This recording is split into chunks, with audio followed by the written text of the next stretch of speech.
Hey guys, Brian Goes Blue. Hey Coco too. Back in with another movie vlog for you tonight. And tonight we're going to be seeing Dumb Money. Stupid money. Not smart money. Not intelligent money.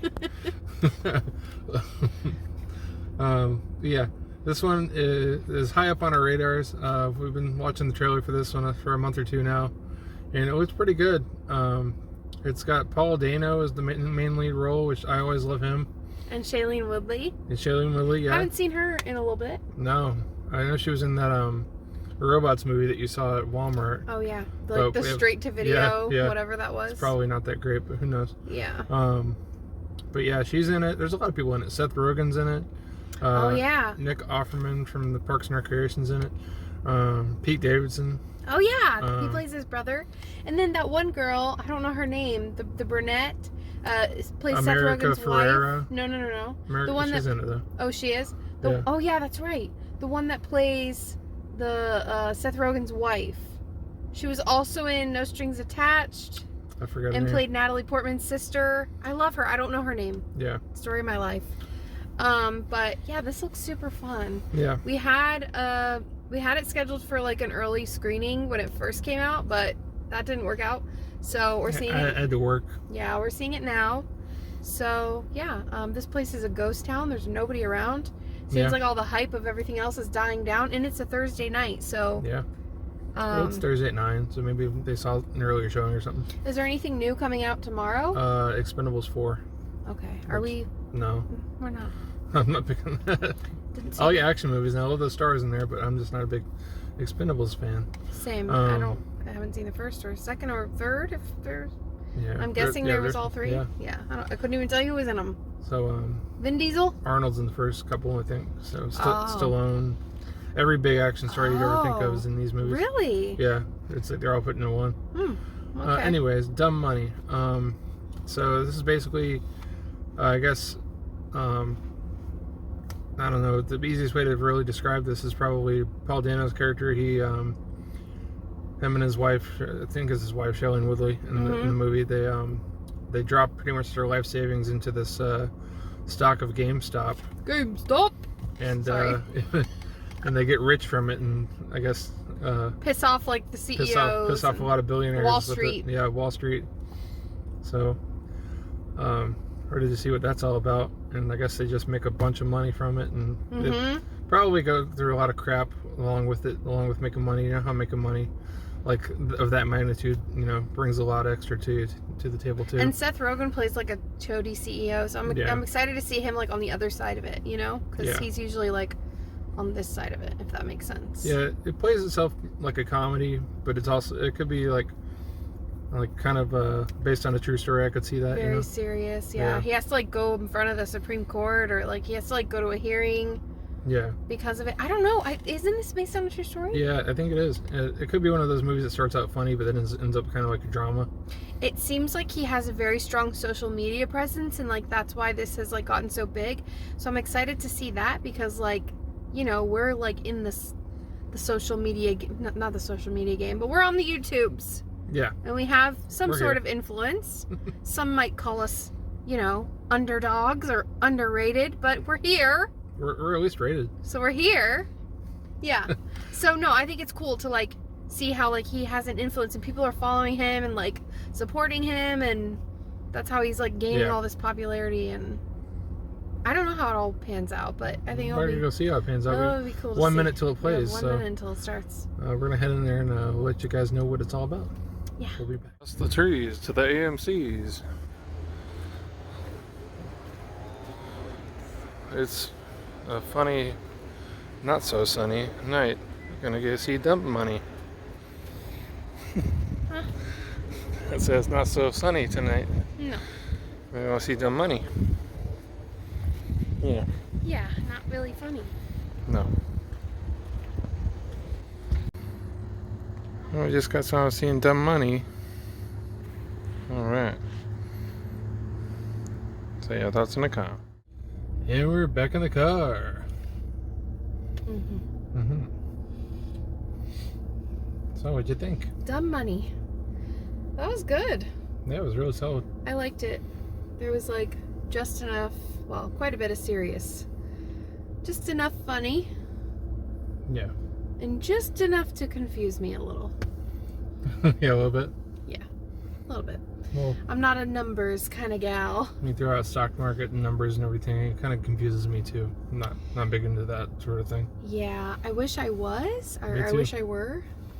Especially after seeing this movie. I've never really like understood the whole investing in stocks, and I never really learned about it properly. It's certainly not something I learned about in school, or if I did, I didn't pay attention. Yeah. And you got to know what to buy into to make money, which brings us into this movie, which is based on a true story, by the way. We were speculating that, but from just a couple years ago in 2021, actually. It's like this happened not that long ago, and we didn't know about it at all. Like towards the end of the pandemic, this was happening. The end of the like 2001. Crazy. So how do we even explain this? So you got Keith Gill, who's into watching the stock market, and then he kind of has a YouTube following named Roaring Kitty. Yeah. And so he wears like cat shirts and stuff like that. It's kind of funny. Yeah. But a lot of people were making fun of him at first and stuff like that. So, but he ends up just watching some of these stocks and like kind of just on a hunch, feeling like he should place a shitload of his money into this one GameStop stock. And so he does that, and then he just kind of holds it and keeps holding it, and then other people join in on it, and it just becomes this humongous, big, blown out of proportion stock on the market, and then it becomes a huge event for everybody. And it's just really cool how it shows all the different people in the world, like kind of just different actors playing just normal people. Yeah. Like investing in the stock and everything, and how it affects them individually too. So it's not just about the main guy. It's got some side characters too that play into the factor too. And I thought it was really well done. How it just it kind of just shows how the underdogs can win over these big CEOs and stuff. So yeah, that was good.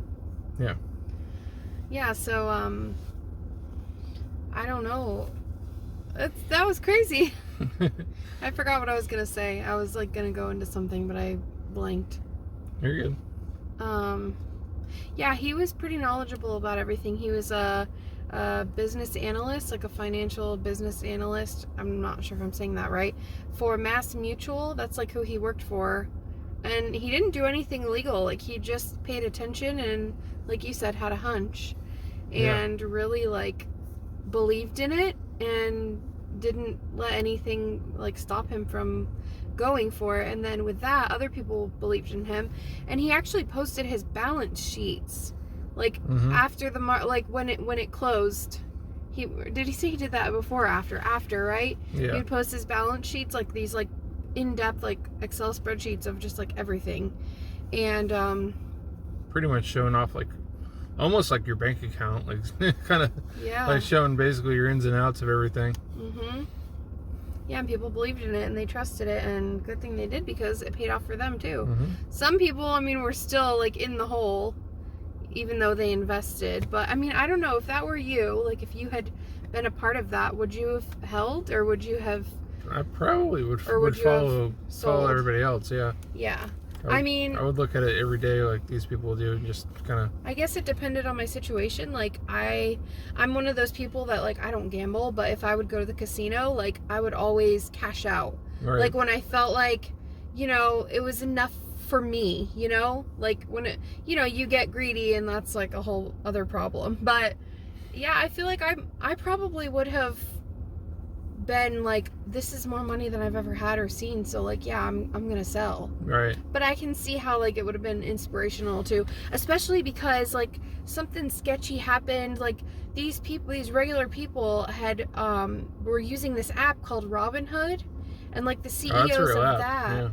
No, that's what I'm saying. They were using that app, Robinhood, and when the hedge fund like CEOs like caught wind of all of this, like they made a deal with the Robinhood CEOs and basically told them like, this is getting like out of hand, like shut down the buy option on the app. And these people already were up like, I don't know, I forget how much, millions of dollars or whatever. Oh yeah. And like all of a sudden the website that they were all like keeping tabs on, Roaring Kitty, went down, and then like they couldn't sell anymore. They just had, they couldn't buy anymore.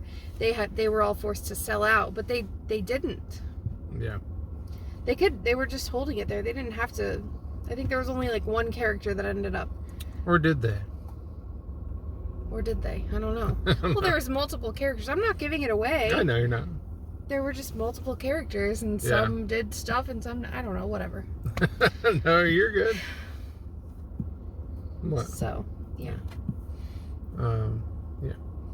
So, yeah, see for yourself. It's a lot of like, I don't know, stocks and money and all that fun stuff. Yeah. Some funny stuff with Pete Davidson, of course. Oh yeah, I loved him, and he was great. Yeah, he was pretty that funny. Typical character that he always is. Yeah, he's like a DoorDash driver. Slash bike rider. There's some serious and heavy stuff too. Like there was like some COVID related stuff in this. They really they were wearing masks the whole time because it was of that time, and everybody was like communicating through Zoom and online, which we know was a big thing. Which is probably why it like boomed as much as it did, because a lot of people were sitting at home with nothing to do, or just during the COVID times whenever they couldn't really get out as much. And TikTok was a huge influence on all of this. Like I could just tell from like the videos and like everyone, things go viral and trending on TikTok. So like when there's, if there's one song that's trending, you see it in your For You page like every other slide. It's like it's the same song or the same dance, and that kind of stuff was brought up in this too. So it's just very interesting. Yeah. But it seems very complicated and intimidating. I think that's why like a lot of people that have money invest, because it's good to do that, but like the average Joe like us, like we don't know the next, like we don't know about all of that. We don't know how to do that. We go to work, we get our paychecks, and maybe that's wrong. I don't know. I'm kind of interested to like look into it. Of course, this kind of thing doesn't happen. Like this isn't like a thing that happens now. No. Or I don't think it is. It even said, after like the movie ended, there was after credit scenes. Stay after the previews, by the way. There was like, they explained like what happened. They couldn't put it all in the movie. They had to like, kind of write it out at the end and tell you what ended up happening.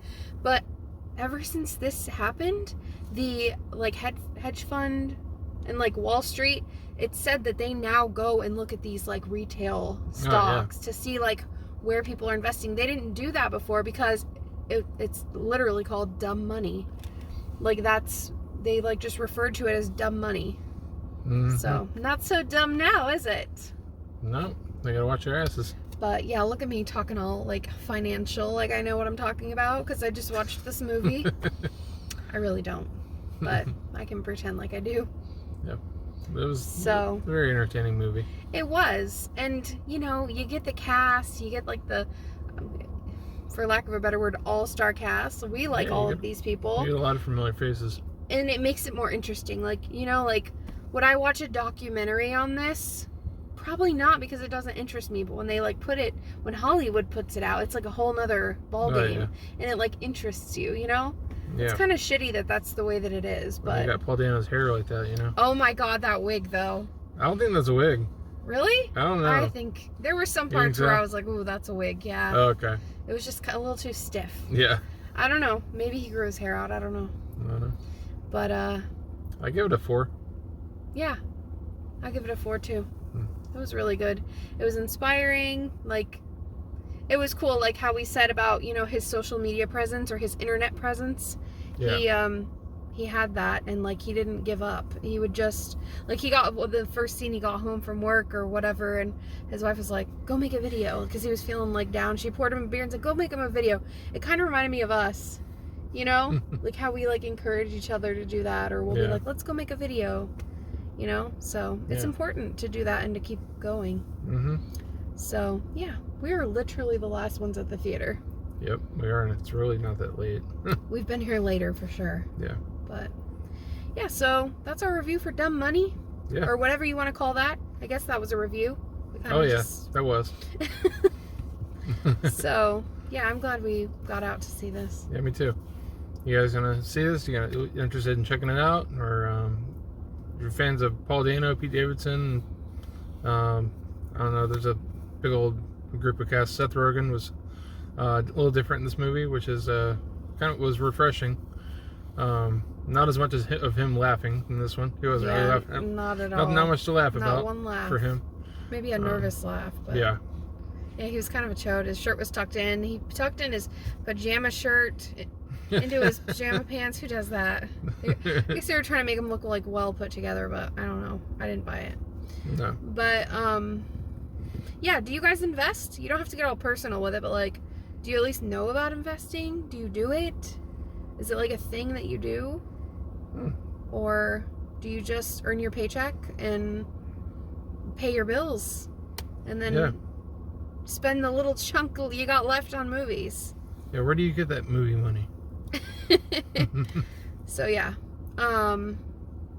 we want to know. No, but seriously, I'm just curious to know, like, how many people do we know that actually like invest and stuff? I don't know. I feel like I don't hear people talk about it like openly, but we might not be around the people that do that. Right. I feel like, I don't know, I'm not trying to say like we're not hanging around rich people, but I'm just saying like maybe that's the clientele that's like the people that are making more money are doing that because they have the money to do it. I don't know. Am I getting too I don't know.